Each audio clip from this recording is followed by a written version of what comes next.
Assalamualaikum warahmatullahi wabarakatuh. Kita akan membahas uji kompetensi 2 materi trigonometri. Perhatikan yang nomor 1. Nomor 1 ini diketahui titik P terletak di kuadran 2. Kalau saya pisah, gambarnya seperti ini ya, terletak di kuadran 2.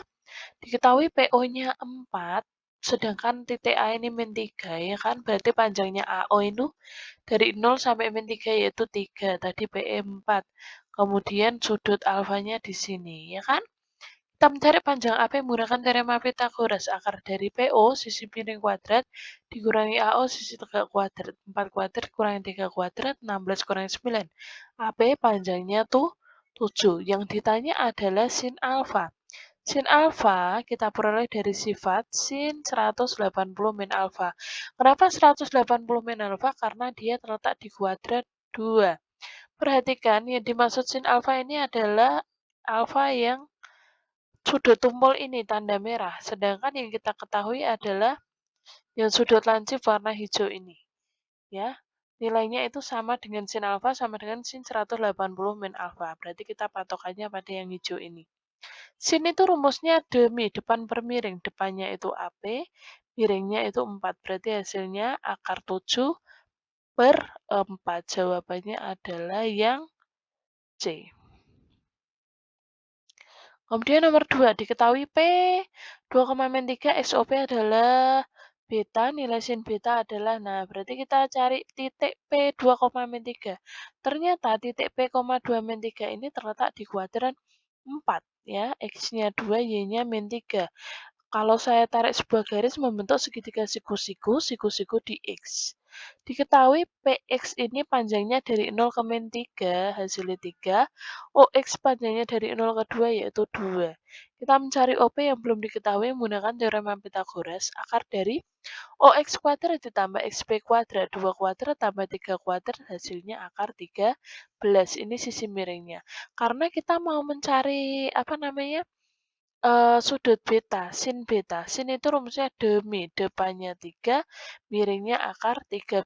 Berarti 3 per akar 13. Tapi kita lihat dulu, karena ada di kuadran 4 dengan patokan rumus semua sindikat tangannya kosong. Berarti di kuadran 4 itu hanya cos yang positif. Kalau min hasilnya negatif ya. Kalau min hasilnya negatif.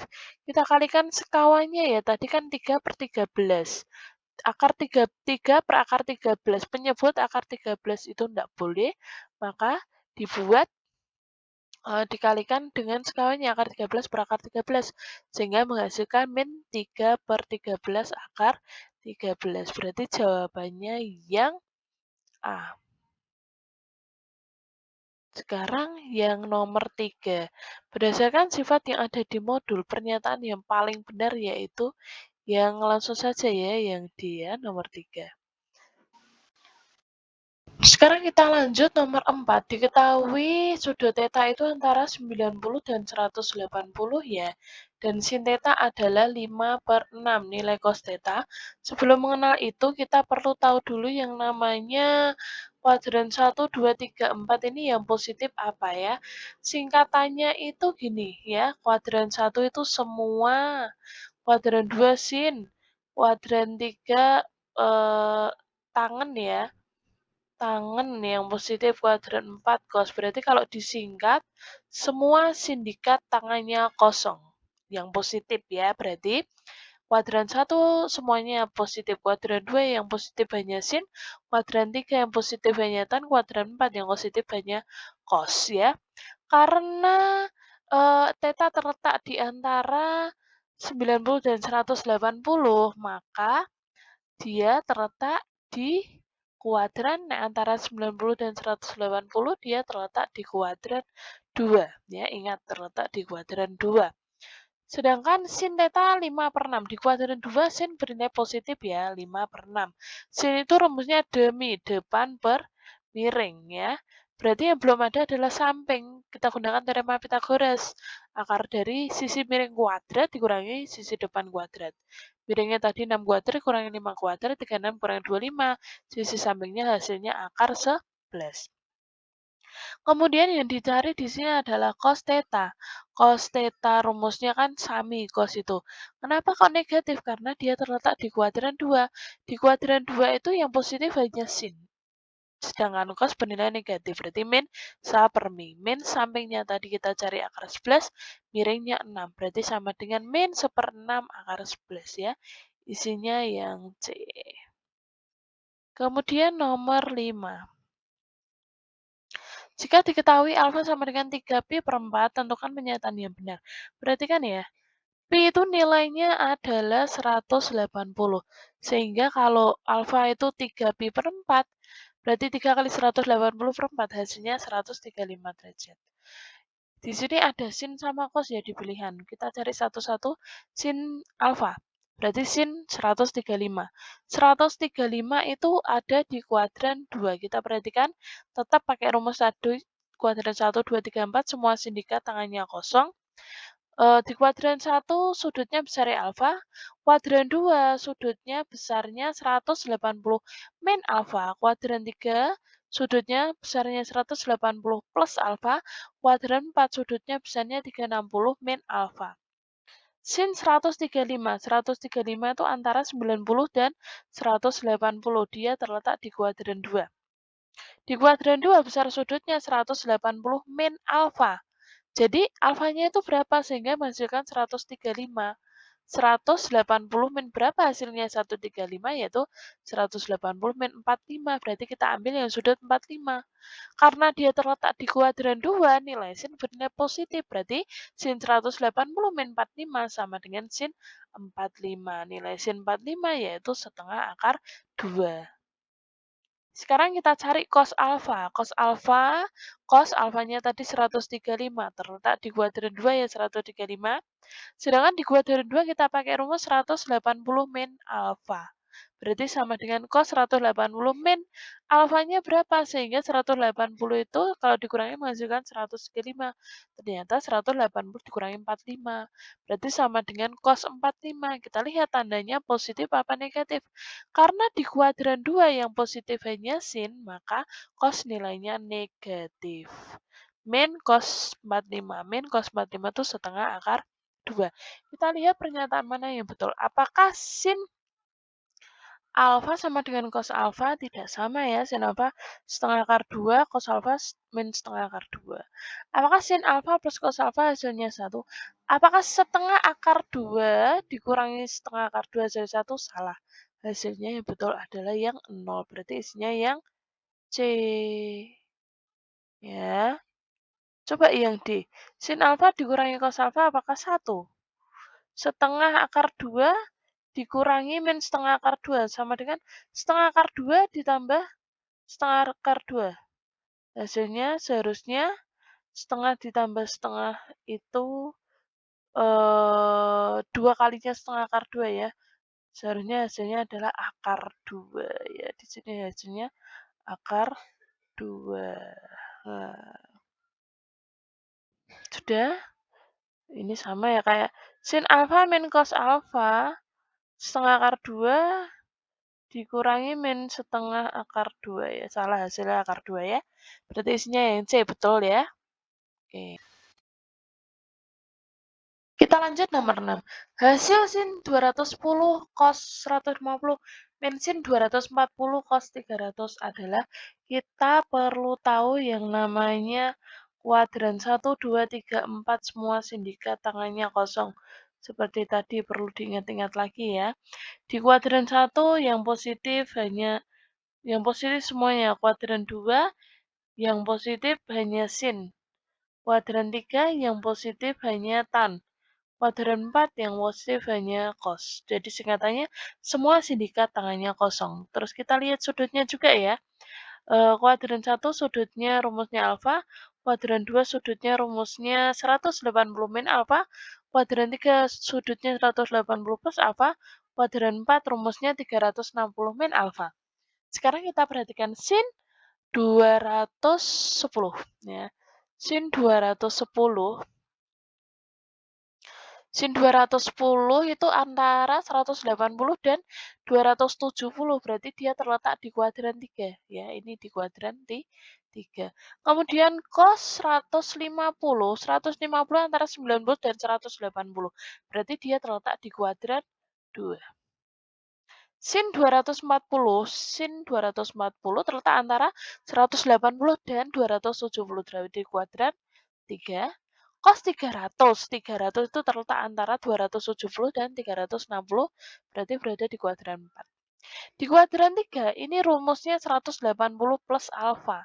Berarti 180 plus berapa menghasilkan 210? 180 plus 30. Sekarang cos 150, berarti di kuadran 2, perhatikan rumusnya 180 min alfa. Berarti 180 dikurangi berapa? Hasilnya 150, yaitu dikurangi 30. Sekarang sin 240 ada di kuadran 3. Rumusnya 180 plus alfa. Artinya 180 ditambah berapa hasilnya? 240 ditambah 60. Berarti sin 60. Cos 300 di kuadran 4. Rumusnya 360 min alfa. Berarti cos 360 dikurangi berapa hasilnya? 300 dikurangi 60. Seperti ini. Sehingga kalau kita sederhanakan lagi, kita lihat yang tanda kuning aja ya. Di kuadran 3, apakah sin positif atau negatif? Di kuadran 3 yang positif tan. Berarti sinus negatif. Berarti negatif 30 karena sudutnya ini tambahnya 30. Cos di kuadran 2, kita lihat di kuadran 2 itu sin yang positif. Jadi cos bernilai negatif. Berarti cos negatif cos 30 dikurangi sin di kuadran 3. Yang kuadran 3 yang positif hanya tan. Sin berarti bernilai negatif. Berarti sin 60 negatif sin 60. Cos 300 di kuadran 4. Rumusnya 360 min alfa ya tadi ya. Di kuadran 4 cos bernilai positif. Berarti sama dengan cos 60. Nah, sekarang kita lihat sudut istimewa ya. Min sin 30. Min sin 30 itu setengah. Min setengah. Dikali min cos 30. Cos 30 setengah akar 3. Berarti min setengah akar 3. Min sin 60. Sin 60 itu sudut istimewanya setengah akar 3. Min setengah akar 3.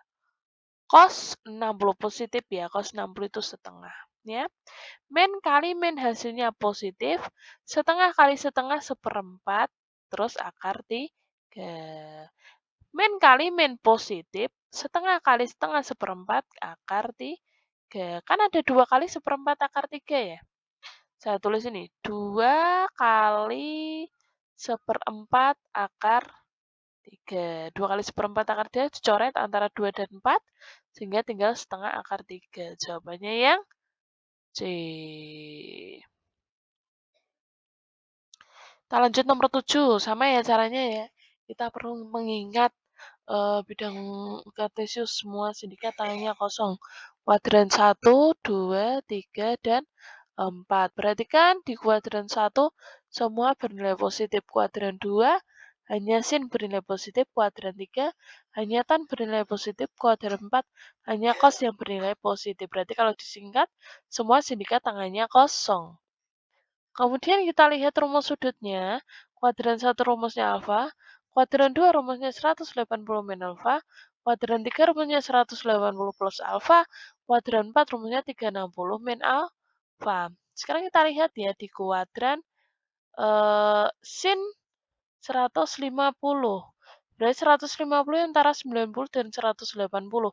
Dia terletak di kuadran 2.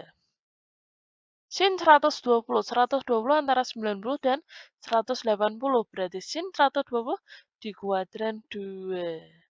Cos 210 berarti terletak antara 180 dan 270. Berarti cos 210 terletak di kuadran 3. Cos 300 kan di sini terletak di kuadran 4 karena antara 270 dan 360 di kuadran 4. Dan sekarang kita lihat rumus masing-masing kuadran. Kuadran 2 rumusnya 180 min alfa. Berarti 180 min berapa? Hasilnya 150. Berarti min 30. Sekarang sin. Kuadran 2 lagi, sama ya. 180 min berapa hasilnya 120, berarti min 60. Sekarang yang 210 di kuadran 3. Rumusnya 180 plus alfa.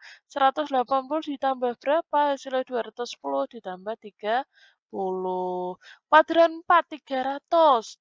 Rumusnya 360 min alfa. Berarti 360 dikurangi berapa? Hasilnya 300 dikurangi 60. Sekarang kita lihat tandanya ya. Di kuadran 2 sin bernilai positif. Betul, berarti sin 30. Di kuadran 2 sin bernilai positif berarti betul sin 60. Sekarang cos di kuadran 3 yang positif itu tan, berarti cos bernilai negatif. Negatif cos 30. Terus dikurangi cos di kuadran 4 hasilnya benar positif ya. Langsung cos 60. Sudut istimewa sin 30 setengah, sin 60 setengah akar 3. Min cos 30 berarti min setengah akar 3.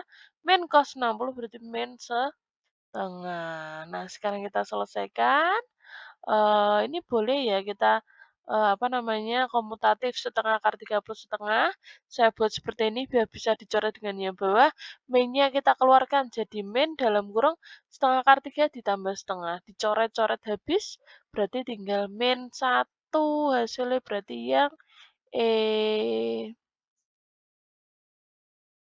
Kita lanjut nomor 8 ya. Caranya sama kayak tadi. Agak berbeda, kita pakai rumus yang 90 min alfa.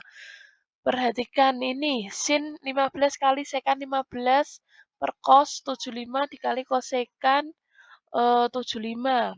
Sin 15 itu kalau pakai rumus ini ya, 90 min alfa, sin, berarti bisa kita pakai 90 dikurangi berapa? 15, 90 dikurangi 75, patokannya 75 ini, ya. Terus dikali sekan itu kebalikannya cos, berarti 1 per cos 15. Cos 75 tetap. Kosekan itu kebalikannya sin, berarti 1 per sin 75. Nah, kita perhatikan sifat ini ya. Sifat sin eh 90 min alfa. Sin 90 min alfa itu sama dengan cos alfa. Alfanya itu 75, berarti sama dengan cos 75. Nah, cos 75 atas ini bisa dicoret dengan cos 75 yang bawah. Kemudian tinggal ngalikan ini ya. Ini bisa dibalik sehingga, karena dibagi ya dia pecahan, dibalik saja sin 75 per cos 15. Caranya sama ya, kita pakai rumus yang cos sekarang saya tanda di warna hijau. Ya, sin 75 tetap. Cos 15 kita buat rumus ini, ya. Ini kita buat rumusnya 90 min alfa, cos 90 min alfa. Alfanya itu 90 min berapa hasilnya 15? 90 min 75, berarti alfanya 75. Oke. Nah, tadi kan kalau sin 90 min alfa hasilnya cos alfa. Sekarang dibalik. Kalau cos 90 min alfa hasilnya sin alfa alfa, berarti sin 75. Sin 75 dibagi sin 75 hasilnya 1. Jawabannya yang E. Oke. Sekarang yang terakhir nomor 9. Diketahui kosekan B sama dengan min 13 per 12 dan beta berada pada kuadran 4. Nilai tangan B adalah kosekan B. Kosekan itu kebalikannya sin. Kalau sin itu demi, kalau kosekan berarti mide. Miringnya 13, depannya 12. Kenapa negatif? Karena dia terletak di kuadran 4. Di kuadran 4 itu semua sindikat tangannya kosong, hanya kos yang positif. Berarti kebalikannya sin kosekan negatif ya. Mi sudah ada, D sudah ada, yang belum ada samping. Kita gunakan teorema Pitagoras, akar dari miring kuadrat dikurangi depan kuadrat. Miring kuadrat itu 13 kuadrat dikurangi depan kuadrat 12 kuadrat. 169 dikurangi 144 hasilnya akar 25. Akar 25 yaitu 5. Sekarang kita yang ditanyakan adalah tan beta ya. Tangan di kuadran 4, semua sindikat tangannya kosong. Hanya kos yang positif, berarti nilai tangan negatif di kuadran 4. Tangan itu rumusnya desa, ya kan? Depan per samping. Hasilnya negatif, berarti negatif depannya 12, sampingnya 5. Nah, hasilnya yaitu min 12 per 5. B. Cukup sekian apa yang dapat saya jelaskan, semoga bermanfaat. Selamat belajar. Assalamualaikum warahmatullahi wabarakatuh.